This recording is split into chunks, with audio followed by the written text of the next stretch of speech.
Hello students, I welcome you all to English class. So students, we have been doing determinants from last few days and we have completed the first kind of determiners and all the types that falls under the first kind of determiner.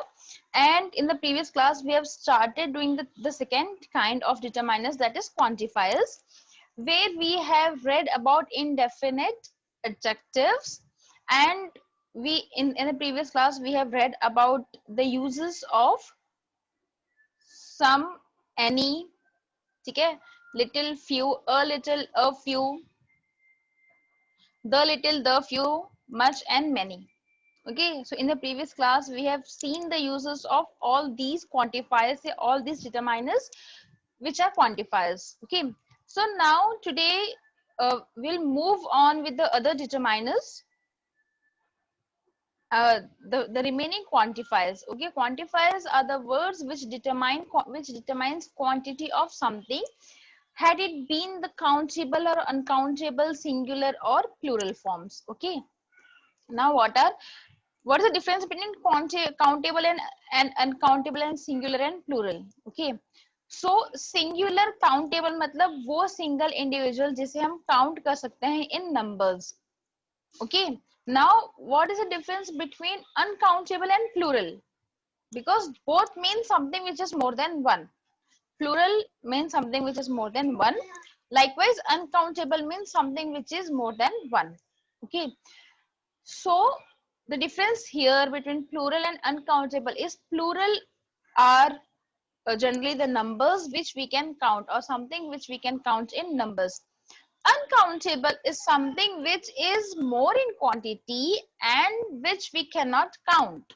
Okay, ऐसी चीजें जिसे हम count नहीं कर सकते हैं लेकिन वो एक से बहुत ज्यादा हैं, वो होते हैं अनकाउंटेबल, जिसे हम नंबर्स में, दैट इज अगर हम बोलेंगे there is some sugar on the floor, अब इसका क्या मीनिंग है कि फ्लोर पे कुछ शुगर गिरी हुई है, लेकिन वो शुगर कितनी है कि हम काउंट कर रहे हैं, नहीं कर रहे हैं, तो दैट इज अनकाउंटेबल, हम एक ही शुगर के पार्टिकल्स काउंट नहीं कर सकते हैं. अगर हम बोलेंगे there are few girls standing under the tree, यहाँ पे हम फ्यू यूज कर रहे हैं बिकॉज प्लूरल है लेकिन हम उन्हें काउंट कर सकते हैं. So this is a general difference between singular, plural, countable and uncountable. Okay, so now we shall move on with other determiners, the leftover determiners. Here we will be going to read about the words like each, every, both, all, either, neither, one, another, other, one, two, etc. Okay, so first we here again we will you will see the use of the words which we use interchangeably. Okay, हम कहाँ पर each और कहाँ every use करना है, उसमें क्या similarities और क्या differences हैं.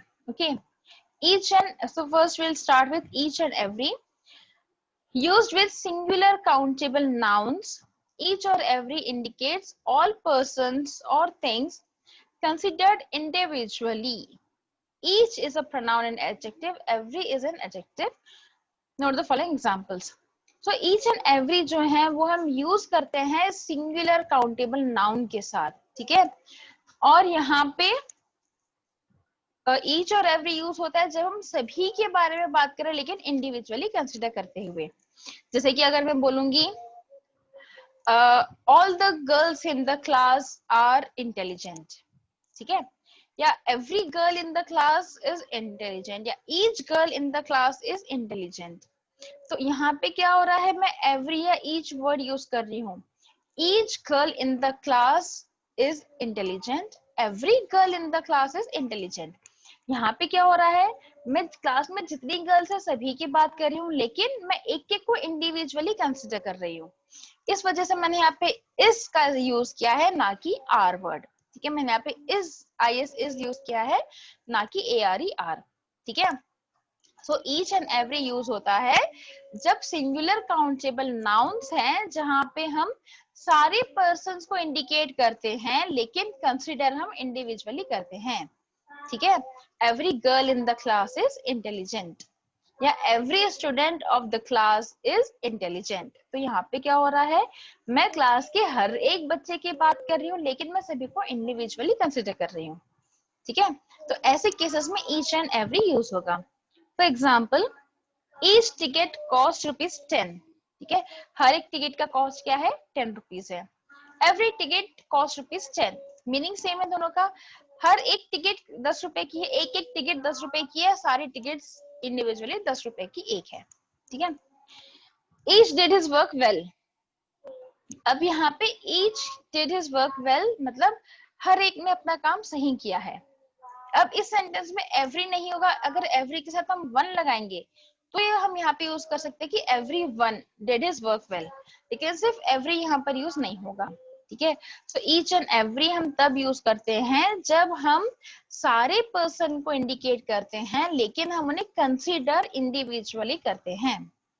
Okay, all every student in the class is intelligent, तो मैं क्या कर रही हूँ, एवरी स्टूडेंट में सारे स्टूडेंट को ले रही हूँ लेकिन मैं उन्हें कंसीडर इंडिविजुअली कर रही हूँ क्योंकि मैं यहाँ पे इंटेलिजेंस लेवल जो हूँ इंडिविजुअली चेक कर रही हूँ, ठीक है। तो इस वजह से every student of the class is intelligent. Okay, so now each and every take a singular verb, जैसे कि मैंने कहा था कि मैंने यहाँ पे इज यूज किया है कि each student of the class is intelligent, ठीक है। तो यहाँ पे ईच एंड एवरी के साथ हम सिंगुलर वर्ब का यूज करते हैं, दैट इज आएगा, आर नहीं आएगा।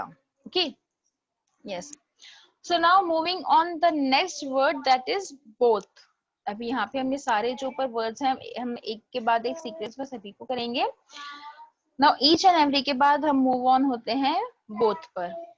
Both conveys the sense of one and another and takes a plural verb.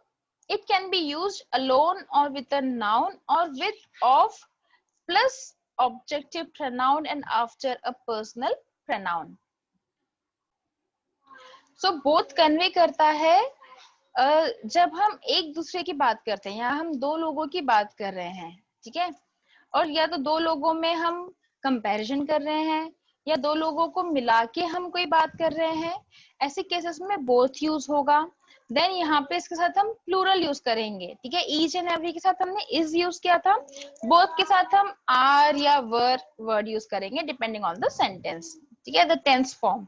Okay, now it can be use alone or with a noun. अब ये जो है बोथ इंडिविजुअली भी यूज हो सकता है, नाउन के साथ भी यूज हो सकता है, या प्रोनाउन के साथ भी यूज हो सकता है, या पर्सनल प्रोनाउन के साथ भी यूज हो सकता है। तो इन सभी के साथ साथ बोथ वर्ड यूज होता है, ठीक है।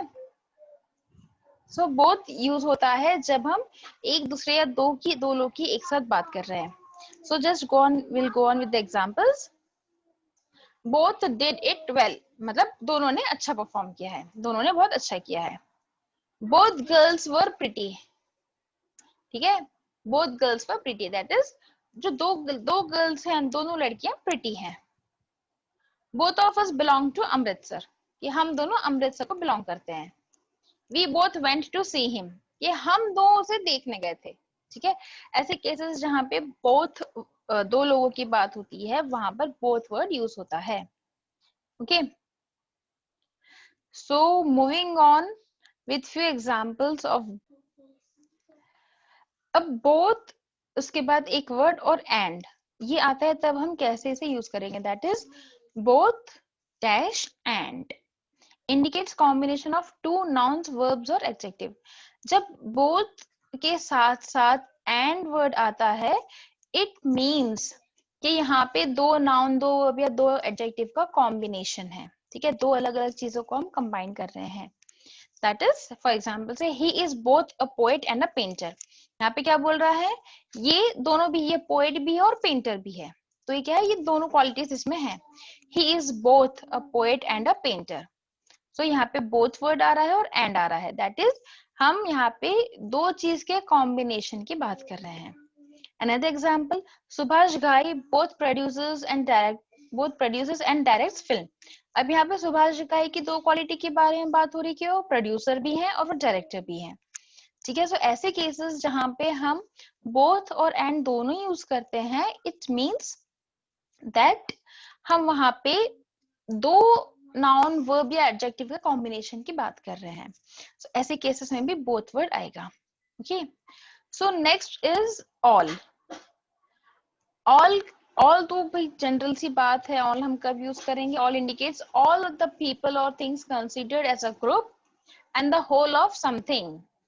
ठीक है, जब हम सभी की इकट्ठे बात कर रहे हैं, all the people together, that is हमने each and every में क्या यूज किया था, जब हम सभी की बात कर रहे हैं लेकिन हम इंडिविजुअली कंसिडर कर रहे हैं.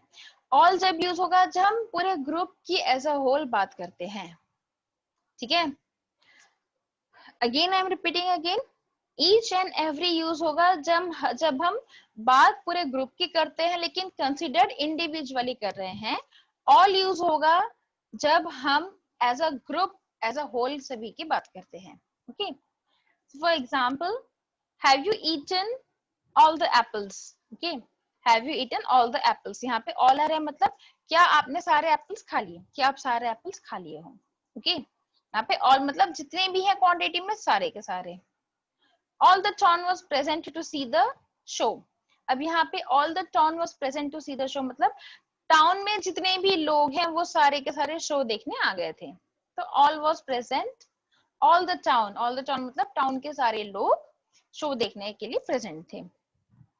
Right, next is either and neither. ये आइदर नाइदर आप इसे प्रोनाउंस करते हैं, actually this is either and neither. Yes, either and neither बात होगी जब हम रिप्लेस करेंगे दो लोगों को. ठीक है, ईदर यूज होगा जब हम वन ऑफ द टू की बात करेंगे, नीदर यूज होगा जब हम नाइदर ऑफ द टू की बात करेंगे. ठीक है, either and neither, either use होगा या आइदर यूज होगा जब हमें दो में से कोई एक चूज करना है. ठीक है, और नाइदर यूज होगा जब हमें दोनों भी चूज नहीं करने हैं.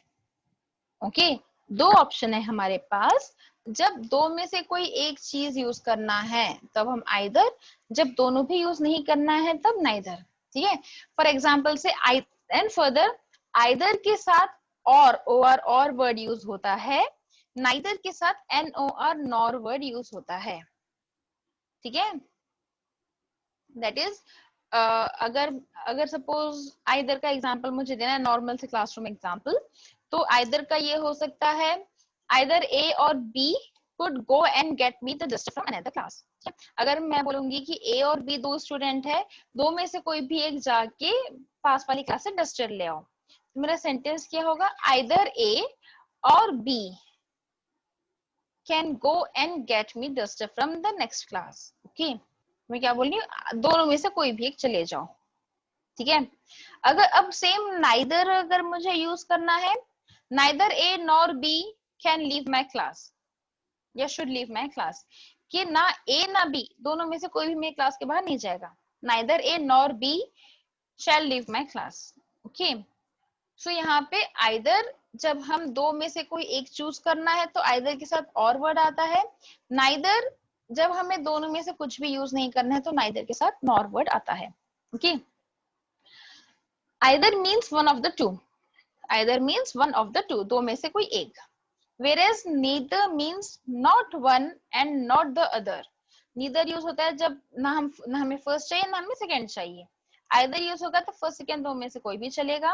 नाइदर होगा मतलब ना हमें फर्स्ट चाहिए ना हमें सेकंड चाहिए. either can be followed by or and neither by nor, as I've told you just now. either के साथ हम or word यूज करेंगे, neither के साथ हम nor word यूज करेंगे. both these determiners take a singular verb. अब ये जो दोनों भी determiners है ये singular verb के साथ चलते हैं. Okay, we'll just go through few examples of this. either of these two tables will do, that is दो में से कोई भी एक टेबल से काम चल जाएगा. Okay, either of these two table मतलब दो में से कोई भी एक टेबल से काम हमारा चल जाएगा. You can either write or phone to get a copy. Okay, अब यहाँ पे क्या है, you can either write or phone to get a copy, कि आप चाहो तो अपने आप से लिख सकते हो या आप फोन करके कॉपी मंगवा सकते हो. ठीक है, तो दो में से कोई एक ऑप्शन आप चूज कर सकते हैं. He is either a French or a Swiss. अब यहाँ पे अगेन या तो वो फ्रेंच है या तो वो स्विस है. ओके, तो दो में से कोई एक वो हो सकता है. Next, neither of them was present in the class. That is, अब दो में से कोई भी क्लास में प्रेजेंट नहीं था. neither of them was present in the class. So दोनों में से कोई भी प्रेजेंट नहीं था. neither the students nor the teacher were present. So ना स्टूडेंट प्रेजेंट थे ना टीचर प्रेजेंट थे. So neither the student nor the teacher was present. So first sentence इधर में हमने और बिना और के वर्ड सेंटेंस लिखा है, इसमें और नहीं है, बट स्टिल मीनिंग सेम है. either of these two tables will do. Next दो सेंटेंस इधर के जहां पे हमने और वर्ड यूज किया है. अब फर्स्ट सेंटेंस में और इसलिए नहीं है क्योंकि सेम टेबल की बात हो रही है, दो अलग अलग क्वालिटीज वाली चीज नहीं है. ठीक है, दो अलग अलग क्वालिटीज नहीं है, इस वजह से हमने उसमें और यूज नहीं किया, बिकॉज दो सेम टेबल थी. नाउ नेक्स्ट दो में हम दो अलग अलग क्वालिटी बता रहे हैं. ठीक है, आइदर फोन और राइट, आइदर फ्रेंच और स्विस, दोनों अलग अलग चीजें हैं, इस वजह से हम और वर्ड यूज कर रहे हैं. लाइकवाइज नीदर में हमने यहाँ पे नॉर वर्ड यूज नहीं किया है क्योंकि दोनों भी नहीं थे. ठीक है, दोनों एक ही कैटेगरी के हैं, दोनों भी स्टूडेंट्स होंगे. ओके, अब नेक्स्ट वाले सेंटेंस में एक स्टूडेंट और एक टीचर की बात हो रही है, दोनों अलग अलग क्वालिटीज हैं, इस वजह से हमने यहाँ पे नॉर वर्ड यूज किया है. neither the students nor the teacher was present. Okay, so इस तरीके से आपको ये सारे वर्ड्स यूज करना है. ओके स्टूडेंट्स, सो अभी हमने पढ़ा है uses of each and every. Each and every use होता है सिंगुलर काउंटेबल नाउन, जहां पे हम जब बात करते हैं तब हम इंडिकेट करते हैं ऑल द पर्सन्स, लेकिन हम कंसीडर करते हैं individually. we indicate all the persons but we consider them individually. okay, both use होता है जब हमें दो में से कोई एक की बात होती है, दो में से कोई एक चूज करना है. ओके, सॉरी, बोथ की बात होती है जब हमें दोनों को एक साथ यूज करना है. ठीक है, दोनों को चूज कर रहे हैं एक साथ, या दो लोगों के बारे में एक साथ बात हो रही है, तब बोथ वर्ड यूज होता है. ऑल यूज होता है जब हम पूरे group as a whole group की बात कर रहे हैं. ओके, इधर नीदर, इधर यूज होगा जब हमें दो में से कोई एक चूज करना है, नीदर यूज होगा जब हमें दोनों में से कोई भी चूज नहीं करना है. Okay, so these were the determiners जो कि अभी तक हमने पढ़े हैं. With this from my side I have completed all the determiners for you which all falls under the syllabus, and with here the explanation part has been completed, and from tomorrow onwards we are going to start the exercises, the practice exercises, and I want you all to write all these notes in your language copies. Okay, I want each and everything that is being displayed on your screen must be in your language copies. Okay, and so from tomorrow we are going to start exercises. I hope every determiner, the use of each and every determiner is clear to you all. And still, if you get any doubt, you can ask me anytime. You just need to drop a message to me. Okay, so thank you students, and go ahead